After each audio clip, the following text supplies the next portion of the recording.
Uniclac.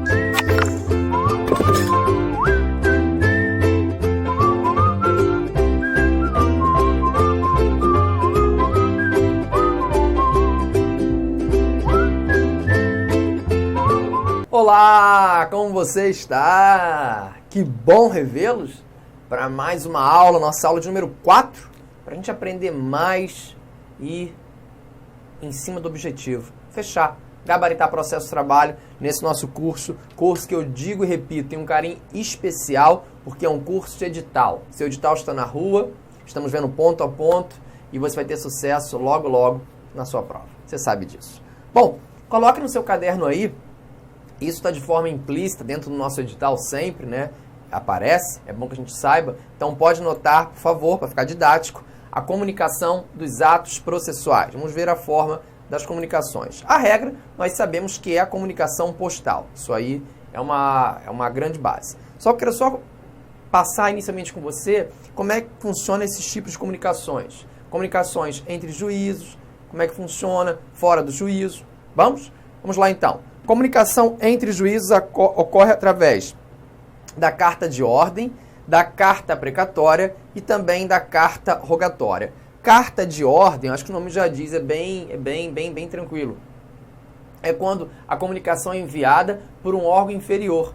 Então seria um desembargador do TRT pedindo alguma informação para um juiz do trabalho, né? Um ministro do ST pedindo alguma explicação para um juiz de TRT. Então, é comunicação de ordem, você verifica esse tipo de hierarquia. Já a carta precatória, não existe hierarquia nenhuma. É um juiz pedindo informações, pedindo que o faça um outro juiz da mesma hierarquia que é dele. Não existe isso. Pode ser uma execução que está correndo em São Paulo, o juiz do Rio não pode executar, certo? Não pode mandar penhorar. Então, ele pede para o juiz de São Paulo que faça a penhora dos bens do reclamado que estão lá no estado de São Paulo. Essa é a carta precatória. E a carta rogatória, né, é quando nós estamos falando de juízos internacionais, totalmente diferentes. Seria o juiz brasileiro pedindo alguma informação, uma tentativa de penhora de um bem para um juiz internacional. Então essa é a carta rogatória. Claro que isso não vai perguntar na sua prova, fique tranquilo. Só quero que você saiba que a comunicação entre juízos ocorre pela carta de ordem, pela carta precatória e pela carta rogatória. Bom, vale também lembrar que o novo CPC trouxe mais uma comunicação entre juízos, que é a comunicação pela carta arbitral. Então isso aí, você, meu amigo analista, que vai fazer processo civil, vai observar isso com o seu professor e não aqui.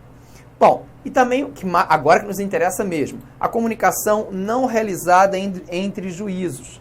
A comunicação não realizada entre juízos ocorre com a citação e ocorre também com a intimação. Intimação é ótimo, né? Citação e intimação. Então, essa é a comunicação não realizada entre juízos. Pois bem, se você observar o Código de Processo Civil de 73, ele já definia a citação e a intimação. Ele alterou um pouco, né, essa forma, mas a essência é a mesma. Diz o artigo 238 do CPC de 2015, citação é o ato pelo qual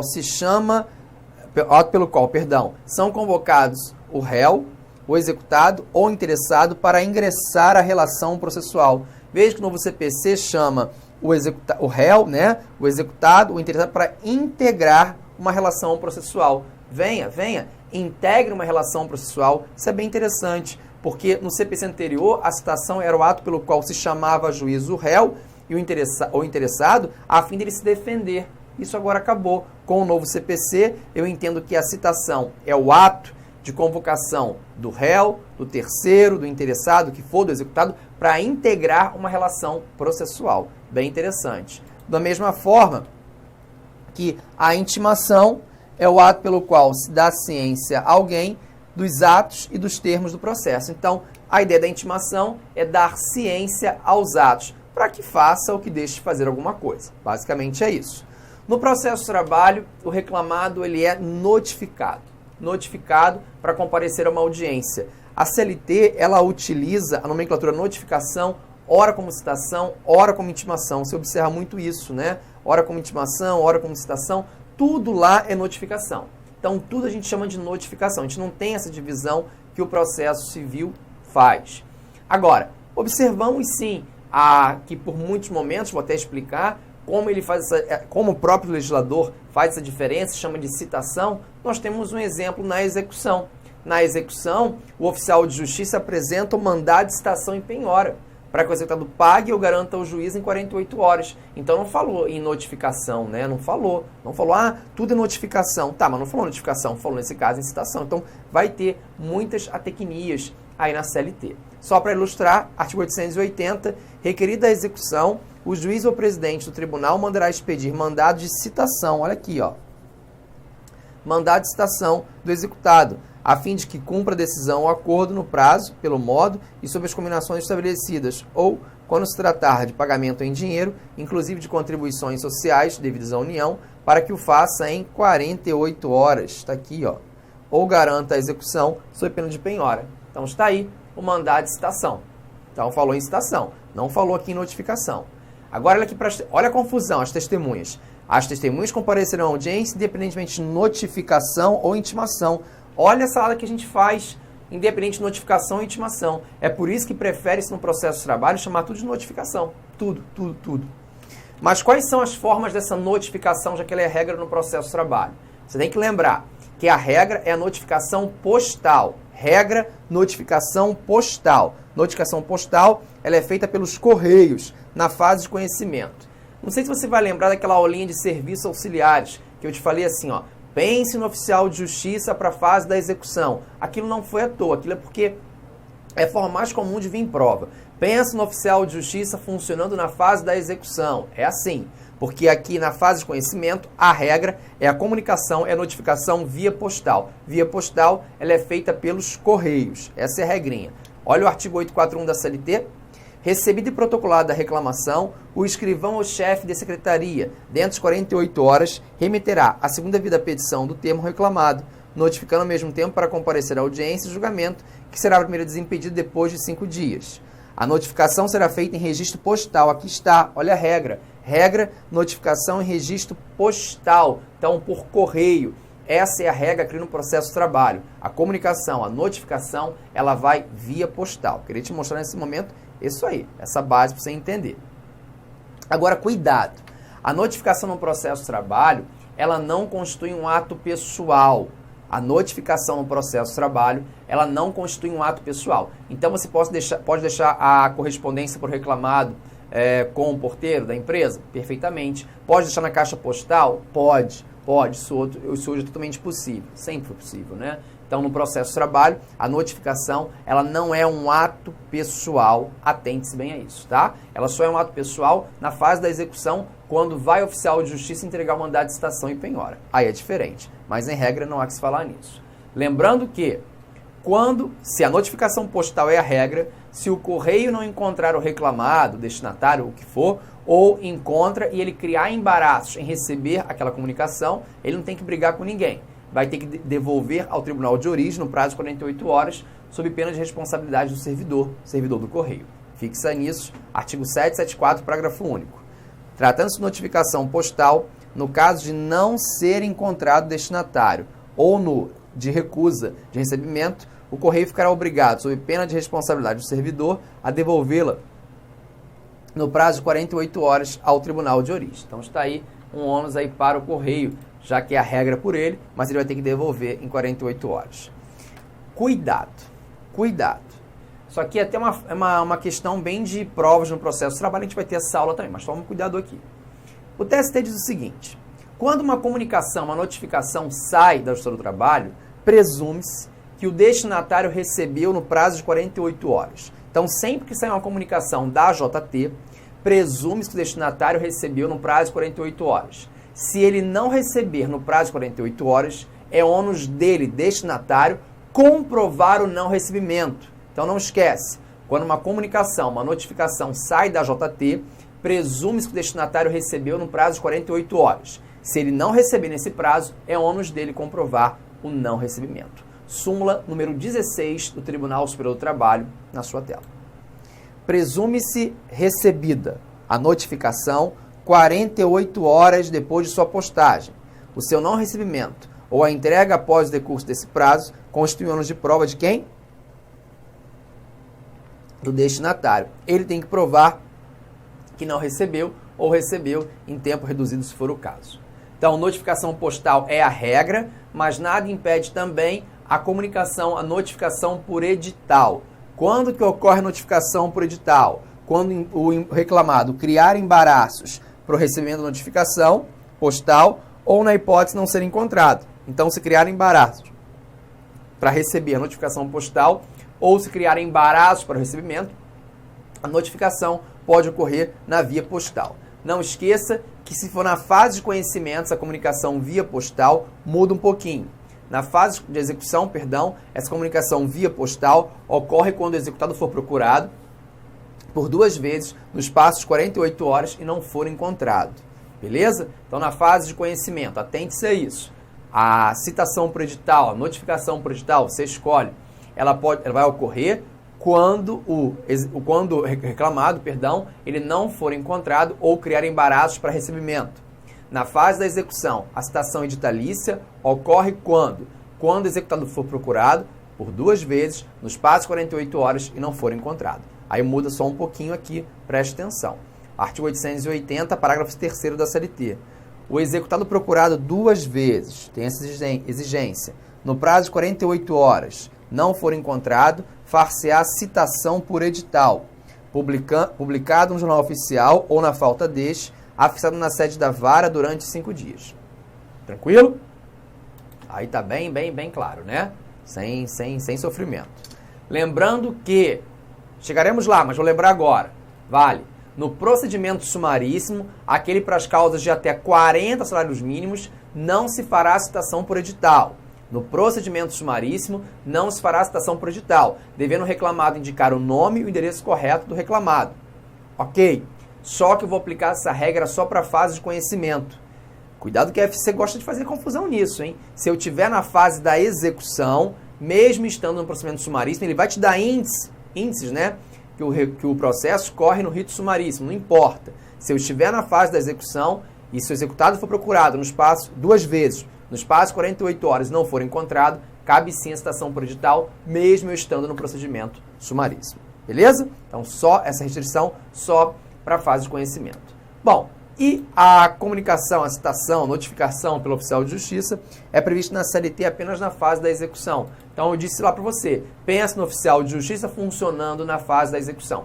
É claro que isso é regra, pessoal. Abre um parênteses na aula. Se você estiver na fase de conhecimento e não conseguir encontrar o reclamado, e se você tiver indício que o reclamado está fugindo, você pode peticionar, você pode pedir para o juiz que peça para um oficial de justiça notificar o reclamado. Não há nenhuma vedação enquanto a isso. Tá? Isso acontece também muito até para efeito prático. Cuidado com um detalhe.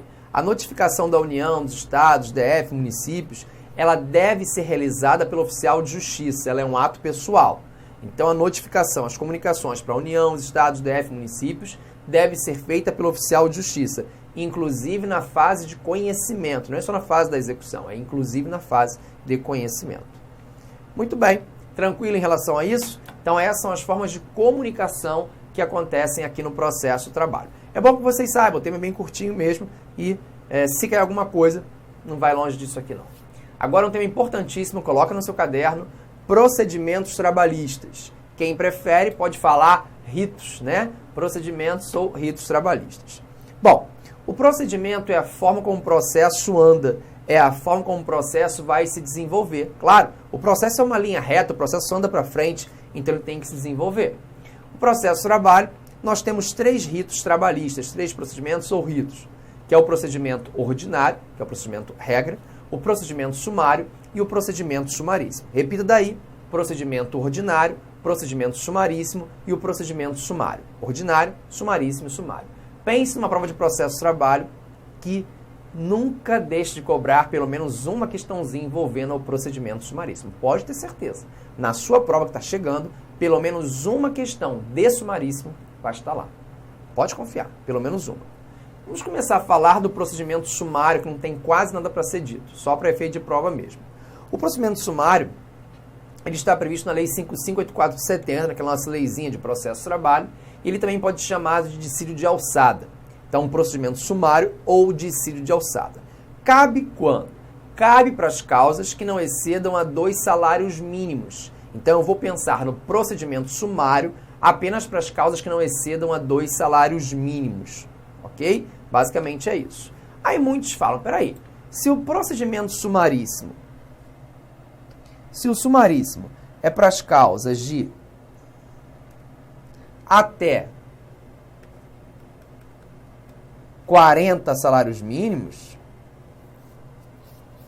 e o sumário é até 2 salários mínimos, muitos falam isso. Espera lá, o sumaríssimo acabou por abraçar o procedimento sumário. Sim, é verdade. Muitos doutrinadores falam isso e é bem lógico. Mas a tese majoritária é pela manutenção dos 3 ritos, dos 3 procedimentos, inclusive do sumário. Uma vez que a Lei 9957 de 2000, que trouxe aí o procedimento sumaríssimo, ela não revoga a Lei 5.584 de 70. E a Lei 5.584 de 70, ela fala do rito sumário. Então nós vamos, de fato, ter 2 procedimentos. O procedimento ordinário, o procedimento sumário e o sumaríssimo. Tá? Embora muitos defendam que o sumaríssimo abraçou o sumário, cuidado com isso, porque não é bem assim. Não foi bem esse abraço, não. E aí, pela própria lei, ó, na Lei 5.584 de 70, a gente chega no artigo 2º, no parágrafo 4º, e fala: salvo se versarem sobre matéria constitucional, nenhum recurso caberá nas sentenças proferidas no dissídio de alçada. Olha aqui, vou te explicar isso aí, mas claramente eu tenho comprovação que existe o dissídio de alçada, ou rito sumário, a que se refere ao parágrafo anterior, considerando para esse fim o valor do salário mínimo à data do ajustamento da ação. Pessoal, desse dispositivo, qual é a regrinha que eu quero tirar antes de ter te mostrado que ele existe?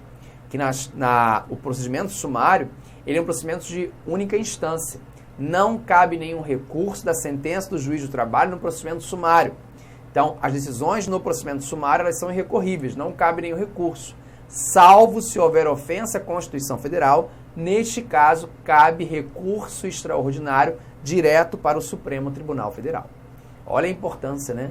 Olha que coisa louca. É uma demanda de até 2 salários mínimos.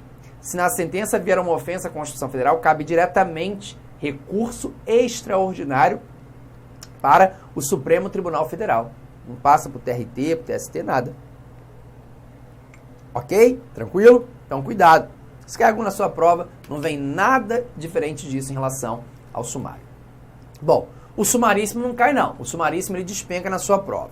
O procedimento sumaríssimo, ele foi criado no ano de 2000 pela Lei 9957. Então, essa lei trouxe dos artigos 852A a 852 da CLT. Quer uma dica? Dica do RR? Não vai cair na sua prova nada do procedimento sumaríssimo que seja estranho ao artigo 852A a 852 da CLT. Então, vai na boa. Pega esses artigos, pega esses dispositivos e leia com muita atenção. Preste atenção na aula, é claro, mas depois, ao final, pega e lê esses dispositivos. É dispositivo, letra de lei, é boca de prova. Isso vai cair, isso vai aparecer. Bom, artigo 852A vem e diz: os dissídios individuais cujo valor não exceda a 40 vezes o salário mínimo vigente na data do ajuizamento da reclamação ficam submetidos ao procedimento sumaríssimo. Então, vou extrair aqui já informações. Só cabe procedimento sumaríssimo nos dissídios individuais, cujo valor não exceda 40 vezes o valor do salário mínimo. Na época da prova, véspera da prova, veja qual é o valor do salário mínimo e calcule 40 vezes o valor do salário mínimo. Porque a FCC adora colocar valores, adora colocar você numa prova de processo, trabalho, direito, trabalho, fazer algumas continhas aí. Ela ama fazer isso e ela vai fazer com você. Cuidado, tudo bem? Então, procedimento sumaríssimo para as causas de até 40 salários mínimos. Muito bem. Cuidado com uma coisa. Se eu estiver diante de uma reclamatória plurima, ou seja, um litisconsórcio ativo, posso estar no procedimento sumaríssimo? Posso, claro que eu posso. Eu posso estar no sumaríssimo quando o valor não exceder a 40 salários mínimos. Tudo bem? Que eu posso, mas tem que observar essa regrinha. Quem está fora? Quem está fora do sumaríssimo? A União, os estados, DF, municípios, autarquias e fundações públicas que não exploram atividade econômica. Então, a fazenda pública, né, essa daí que a gente está falando, estão fora do sumaríssimo, o que não alcança a empresa pública e a sociedade de economia mista, que são pessoas jurídicas de direito privado. Esses não estão fora, estão dentro do sumaríssimo. Acompanhe, por gentileza, o parágrafo único. Estão excluídas do procedimento sumaríssimo as demandas em que é parte a administração pública direta, autarca e fundacional. Então estão fora do sumaríssimo. Não alcança aqui. A empresa pública e a sociedade de economia mista estão dentro do sumaríssimo. Bom, se você for aduzir sua reclamatória pelo procedimento sumaríssimo, você vai ter alguns ônus. Primeiro, você tem que indicar o endereço e o nome correto da reclamada. Além disso, será necessário que você liquide os pedidos. O que é liquidar os pedidos? Fazer contas. Observa, se você ajuizar, por exemplo, uma reclamação trabalhista, se você ajuizar uma reclamação trabalhista pelo procedimento ordinário... Vem um minuto aqui antes que eu esqueça. Renzetti não falou procedimento ordinário. Não, claro que eu não falei. Estou falando desde o primeiro dia de aula. Quando a gente não falar qual é o rito, qual é o procedimento, é o regra, é o ordinário. Agora eu estou pincelando via parte do sumário e agora do sumaríssimo. Não vai cair a regra, não vai cair o ordinário. O ordinário é tudo que a gente está falando aqui. Que vai ser cobrado é o sumaríssimo. Volte, por favor. Então, se você optar, colocar aqui, por uma reclamação trabalhista no procedimento ordinário, os seus pedidos vão vir assim. Você quer 2 horas extras. Beleza. Você quer 2 períodos de férias. Você quer dano moral. E você quer, sei lá, equiparação salarial. Se você estiver no procedimento sumaríssimo, não é tão simples assim. Você tem que fazer conta. Você quer 2 horas extras, que vai dar R$10.000. Você quer 2 períodos de férias, que vai dar R$4.000. Você quer dano moral e prejuízo de fixar R$5.000. Enfim, equiparação e por aí vai. Aí põe, dá-se a causa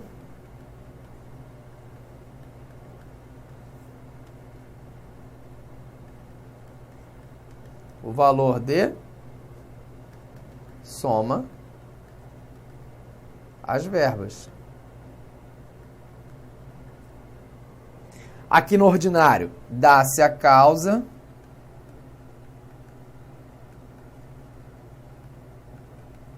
acima de 40 salários mínimos. É assim. Então, perceba que no sumaríssimo, você vai fazer conta. Você vai ter que liquidar. Olha lá, eu indiquei certinho 2 horas extras, que dá 10.000. 2 períodos de férias, que dá 4.000. Dano moral, que quero 5.000. Então, dá-se a causa o valor de até, só umas parcelas, vai ser até 40 salários mínimos. Não é isso? É assim. Aqui vai dar, deixa eu botar aqui no cantinho, 19.000. Aqui dá 19. Ok, pessoal? Então você tem que fazer conta, tem que liquidar direitinho no sumaríssimo. Se não fizer isso, arquivamento. Se vai ocorrer o arquivamento, quem é o vencido? Quem é o vencido? Arquivou. Quem é o vencido? Reclamante. Quem paga custas? Reclamante. Salvo se ele for beneficiário da justiça gratuita. Vamos lá, memória visual agora. Nas reclamações enquadradas no procedimento sumaríssimo, inciso 1, o pedido deve ser certo ou determinado. Esse ou lê-se e indicará o valor correspondente. Não se fará, olha lá, citação. Falou em citação aqui, hein? Usou a nomenclatura correta, porque vem em 2000, né? Aí acertou. Não se fará citação por edital, incumbindo ao autor a correta indicação do nome e endereço reclamado. Então não cabe citação por edital, cabendo ao autor o nome e endereço correto da reclamada na primeira instância. Na fase da execução, não importa qual é o rito. É possível sim. Fechado? Se não fizer isso, não cumprir esses 2 requisitos, vai gerar o arquivamento. Então observa um detalhe. No procedimento sumaríssimo, além de todos os requisitos, do artigo 840 da CLT sobre a reclamação trabalhista, que a gente vai ver depois, ainda tem mais esses 2 requisitos. Se não for cumprido os 2 requisitos, vai gerar o arquivamento e a condenação do reclamante para aumento de custas. Já que arquivou, você perdeu, não ganhou nada, então você é que vai pagar as custas aqui no processo de trabalho. Bom, é um rito mais sério, claro. Então, se você estiver num procedimento sumaríssimo, a sua demanda encerra no prazo de 15 dias. Essa é a regra.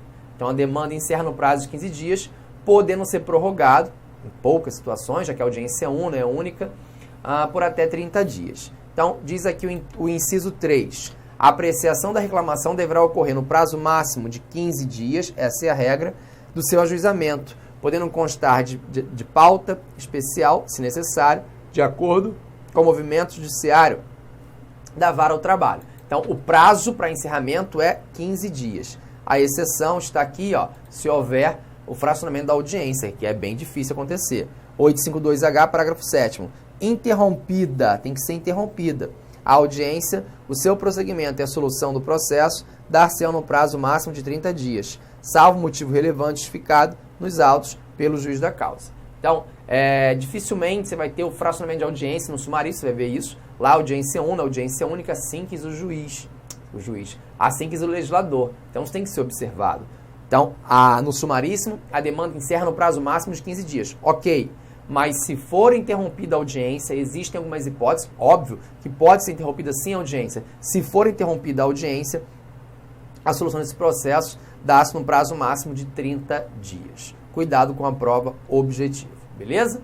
Mais um ônus para as partes, para o advogado, é comunicar sempre a mudança de endereço. Vai ter que sempre comunicar a mudança de endereço. Já que você está no sumaríssimo, não esqueça de comunicar todas as mudanças de endereço. Ajuizado o processo em tal lugar, reclamante se mudou, o histórico do advogado mudou. Comunica tudo no processo. Tem que comunicar. Fechado? 852B, parágrafo 2º, diz lá, as partes e advogados comunicarão ao juízo as mudanças de endereço ocorridas no curso do processo, reputando-se eficazes as intimações enviadas ao local anteriormente indicado na ausência de comunicação. Então está aí a importância de você sempre atualizar os dados. Como eu disse, no procedimento ordinário, digo desde o início, o legislador quis que a audiência fosse única, fosse contínua, que todos os atos, a conciliação, a instrução e o julgamento acontecessem numa única data. Show! Só que ele mesmo, no mesmo dispositivo, permitiu o fracionamento ao lançar um salvo. Salvo quando não for possível, motivo de força maior, isso já virou exceção, e aí permitiu. Nos grandes centros acontecem, o fracionamento das audiências. No procedimento sumaríssimo, o legislador foi mais esperto. Ele trouxe de cara audiência única. Todos os atos, a conciliação, a instrução e o julgamento, que é a sentença, acontecem numa única data. Então, ele mesmo não permitiu de plano, de imediato, o fracionamento. Então, só vou poder fracionar se a audiência for interrompida em algumas situações peculiares. Fora isso, não. Beleza? 852C. As demandas sujeitas ao sumaríssimo serão instruídas e julgadas em audiência única, sob a direção de seu presidente ou substituto, que poderá ser convocado para atuar simultaneamente com o titular. Aí está. Bem claro isso aí, para não errar e não cair em casca de banana.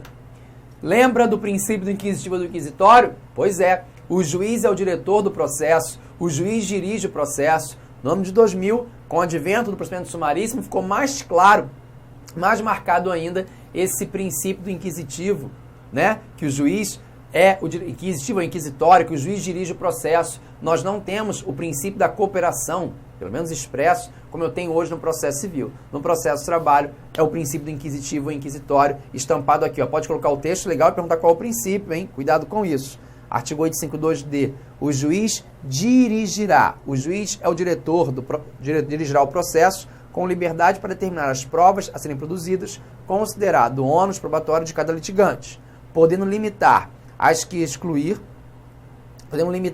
ou excluir as considerar excessivas, impertinentes ou protelatórias, bem como para apreciá-las e dar especial valor às regras de experiência comum ou técnica. O juiz dirige o processo. O juiz dirigirá o processo. Princípio do inquisitivo ou do inquisitório. Tá bom, pessoal? Tranquilo? Lembra que no procedimento ordinário nós temos 2 momentos para o juiz tentar conciliar as partes? Não lembra? Qual é o princípio que vigora para a gente? O princípio da conciliação. As partes devem tentar se conciliar a todo instante. Desculpa, o juiz deve tentar conciliar as partes a todo instante. As partes também, né? Devem, pelo bom senso, tentar se conciliar. Não falei nenhuma besteira, não. Mas o juiz deve tentar conciliar as partes. No procedimento ordinário, no procedimento regra, o juiz tem 2 momentos obrigatórios. Primeiro momento, aberta a audiência ante defesa, o juiz faz a primeira proposta conciliatória. Se não teve, segue a audiência e ele renova essa proposta após as razões finais e antes da sentença. No procedimento sumaríssimo, são quantos momentos? 1, 2, 3, 4? Te conto no próximo bloco, porque esse passou bombando, voando, e eu fico paradinho, te esperando, não vai embora, não desista de mim. Falta pouco, servidor público federal. Vai para o espelho no intervalo e fala, vou ser servidor público federal. Cola no Renzetti, você vai conseguir. Até já.